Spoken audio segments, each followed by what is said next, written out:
ভাৰতবৰ্ষত স্বাধীনতাৰ আন্দোলনত প্ৰাণ আহুতি দিয়া সকলো কুঁৱৰী মাৰ্ঘেৰিটাৰ দৈনিক বজাৰত 1956 চনতেই কিছু সদাশয় লোকৰ দ্বাৰা নিৰ্মিত হৈছিল শ্বহীদ স্তম্ভৰ। পিছে মাৰ্ঘেৰিটা দৈনিক বজাৰত কিছু ব্যৱসায়ীয়ে এই ঠাইডোখৰক লেতেৰাময় পৰিৱেশ গঢ়ি তুলিছে। বিভিন্ন ব্যৱসায়ীসকলে নিজৰ খেয়াল খুচিমতে শ্বহীদ স্তম্ভক অপমান কৰাৰ দৰে জাবৰ জোথৰ তথা পাণ তামোলৰ পিক পেলাই থোৱা দৃশ্যই সচেতন মহলক স্তম্ভিত কৰি তুলিছে। মাৰ্ঘেৰিটাৰ দৈনিক বজাৰৰ বিভিন্ন দোকানীয়ে শ্বহীদ স্তম্ভৰ ভূমি দখল কৰি ময়মতালিৰে ব্যৱসায় চলাই গৈছে। এই ক্ষেত্ৰত বিভিন্ন সময়ত মাৰ্ঘেৰিটা বজাৰ সমিতিয়ে অভিযোগ দিয়াৰ পিছতো মৌন মাৰ্ঘেৰিটা সমজিলা প্ৰশাসন, মাৰ্ঘেৰিটা পৌৰসভা তথা মাৰ্ঘেৰিটা বিধায়ক। প্ৰথম আপোনালোক সকলো মিডিয়া বন্ধুৰ সকলক মই ধন্যবাদ জ্ঞাপন কৰিছোঁ। আপোনালোকে আজি আহি ভাল এটা প্ৰশ্ন আপোনালোকে দাঙি ধৰিছে। সকলো মই মাৰ্ঘেৰিটাবাসী, তিনিচুকীয়া জিলাবাসী, অসমবাসীক লগত আমাৰ বৰমূৰীয়াসকলক মই জনাব বিচাৰোঁ যে মাৰ্ঘেৰিটা বজাৰৰ মাজমজিয়াত যি শ্বহীদ স্তম্ভ আছে, শ্বহীদ বেদী আছে, সেইটো আমাৰ দেশ স্বাধীন হোৱাৰ 7-8 বছৰৰ পিছত বনোৱা হয়।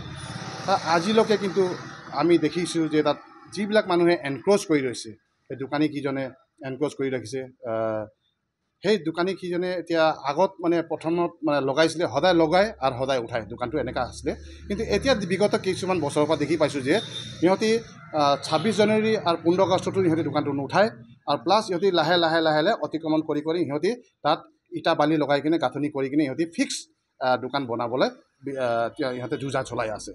আৰু মই মাৰ্ঘেৰিটা বজাৰৰ সভাপতি হিচাপে মই বাৰম্বাৰ আমাৰ পৌৰপতি ডাঙৰীয়া, ইঅ' ডাঙৰীয়া আৰু লগত আমাৰ মাৰ্ঘেৰিটাৰ আমাৰ SDO যিজনে এতিয়া ইয়াৰ পৰা গুচি গ'ল, তেখেতকো মই জনাইছিলোঁ। কিন্তু তেখেতসকলে কৈছে বোলে এতিয়া বজাৰখন উঠাব বা ৰেলে, তেতিয়া আমি কিবা এটা কৰিম। কিন্তু এতিয়া এট প্ৰেজেণ্ট আমাক অসুবিধা হৈ আছে। তাত আমাৰ স্কুলৰ সৰু সৰু ল'ৰা ছোৱালী, মাৰ্ঘেৰিটা কলেজৰ বাই ভনীসকল খোজকাঢ়োতে তাত দুয়ো কাষৰ পৰা এনক্ৰ'চ হৈ গৈছে, আৰু তাত বহুত অসুবিধা হয়। স্কুলৰ ল'ৰা ছোৱালীক গাত ঢাকি মাৰে, এইটো আমি কমপ্লেইন পাইছোঁ।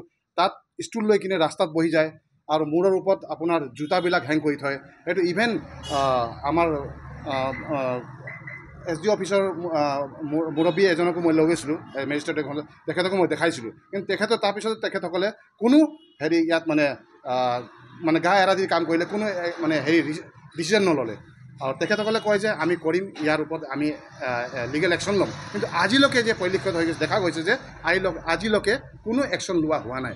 আৰু আমি ডাঙৰ মানুহ চবক কৈছোঁ, তেখেতসকলে কৈছে যে কিন্তু এখেতসকলক বিস্থাপিত কৰাৰ আগত, এখেতক ইয়াত ট্ৰান্সফাৰ কৰাৰ আগত কিন্তু জেগা এটুকুৰ ওলাই দিবলৈ আমিও কৈছোঁ যে তেখেতসকলৰ পেটত লাত মাৰিব নালাগে, তেখেতসকলৰ ৰুজি ৰুটি চলি থাকিব লাগে।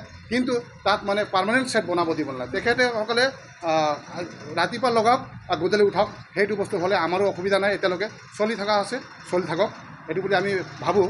কিন্তু অন্যথা আগৰ যিবিলাক দিন আহি আছে, সেইবিলাক দিনত তেখেতসকলে তাত পাৰ্মানেণ্ট ছেট বনাবলৈ তেখেতে যোৰা চলাই আছে। এইটো পৰিলক্ষিত হৈ আছে, চকুৰে দেখি আছোঁ আমি। কিন্তু আমি বাৰম্বাৰ আহ্বান কৰাৰ পিছত, ৰিকুৱেষ্ট কৰাৰ পিছত, আমি পেটত লিখি দিয়াৰ পিছতো আমাৰ একো ষ্টেপ লোৱা নাই পৌৰ সভাপতিয়ে আৰু তেখেতসকলৰ টীমটোৱে, আৰু মাৰ্ঘেৰিটা প্ৰশাসনে একো মন কাণ দিয়া নাই। সেইটো স্পষ্টকৈ মই যিবিলাক মুৰব্বীসকল আছে, আমাৰ মাননীয় মুখ্যমন্ত্ৰী ডাঙৰীয়া হওক, তেখেতক মই আহ্বান কৰিব আছোঁ, যি ধৰণে আপোনালোকে আজি গৌ মাংসৰ এগেইনষ্টত যোনটো মুহিম চলালে, এই গৌ মাংস চলাই কিনে আজি মাৰ্ঘেৰিটা বজাৰৰ মাজমজিয়াত যিবিলাক আমি আগতো আপোনাৰ মুখ্যমন্ত্ৰী ডাঙৰীয়াৰ হাতত আমি মেমৰেণ্ডাম দিছিলোঁ বন্ধ কৰাবৰ কাৰণে, সেইটো আজি কিন্তু আমি সুখবৰ পালোঁ, ভাল লাগিল।